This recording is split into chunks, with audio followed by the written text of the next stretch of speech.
Static pigeon stretch. For this stretch, you're going to start in a kneeling position.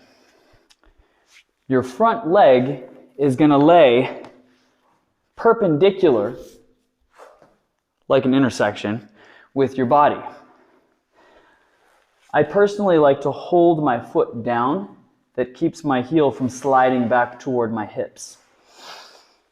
If you're experiencing any lateral knee pain, burning, pinching while holding this foot down, then allow it to release and allow the foot to slide back toward the hip. From there, you're going to use that back foot to pull your hips back into the stretch and then lower your chest down toward the floor. You can make a fist and rest your forehead down into the stretch. Now a front view looks like this.